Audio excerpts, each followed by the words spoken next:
तो चलिए आज हम चलते हैं भैरवपुर नाम के एक गांव में।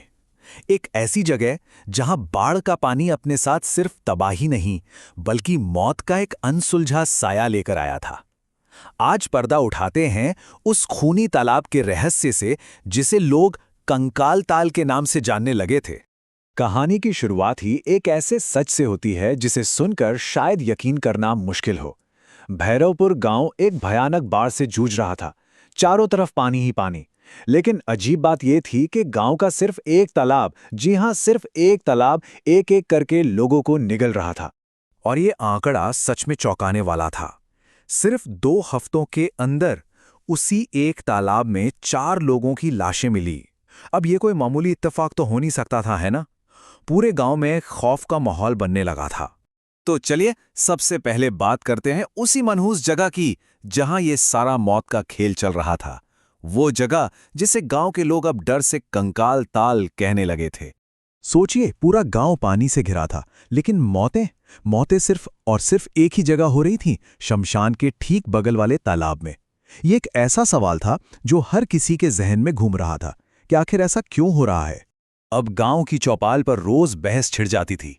एक तरफ थे रघुनाथ मास्टर, जिनकी पारखी नजरें कह रही थीं कि दाल में जरूर कुछ काला है, और दूसरी तरफ थे धनमोहन काका, जो हर मौत को बस एक हादसा बताकर बात को टाल देते थे। और इसी डर और शक के माहौल के बीच गांव में एक अजनबी की एंट्री होती है। एक ऐसा अजनबी जिसकी जिद इस पूरी कहानी का रुख बदलने वाली थी। इस आदमी का नाम था विक्रम। वो आंथला गांव से अपनी पुरखों की जमीन पर हक जताने आया था, लेकिन गांव वालों ने उसे साफ मना कर दिया। अब बेचारा विक्रम गुस्से और निराशा में इस अनजान गांव में फंस चुका था। जब गांव वालों ने उसे रात बिताने के लिए एक झोपड़ी दी तो साथ में एक चेतावनी भी दी, लेकिन विक्रम ने अपने घमंड में उनकी बातों का मजाक उड़ा दिया। उसने कहा, भूत प्रेत आएगा तो उसे एक थप्पड़ मार के सुला दूंगा। उसे क्या पता था कि उसका यही घमंड उसकी किस्मत लिखने वाला है।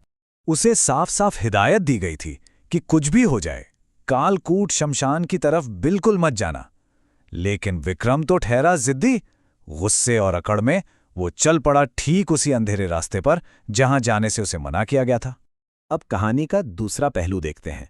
एक तरफ विक्रम शमशान की ओर जा रहा था और दूसरी तरफ गांव के कुछ लोगों का शक धनमोहन काका पर गहरा होता जा रहा था। अब वो सच की तह तक जाने के लिए निकल पड़ते हैं। रघुनाथ मास्टर और वीर सिंह काका ने अब बिखरी हुई कड़ियों को जोड़ना शुरू किया। अरे हाँ, 1 महीने से एक अघोरी शमशान में रह रहा है।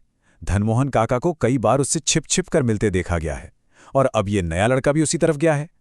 वो समझ गए थे कि आज रात कुछ बहुत ही भयानक होने वाला है।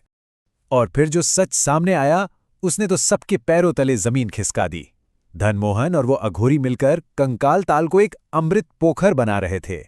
मतलब वो लोगों को मारकर उनकी रूहों को उस पानी में कैद कर रहे थे, ताकि अमावस्या की रात उसमें नहाकर धनमोहन हमेशा के लिए अमर हो सके। कितनी खौफनाक साजिश थी ये। अब जैसे ही एक खौफनाक साजिश का पर्दाफाश हुआ, गांव वाले मशाले लेकर शमशान की ओर दौड़ पड़े। उन्हें उस बेखबर नौजवान विक्रम की जान बचानी थी।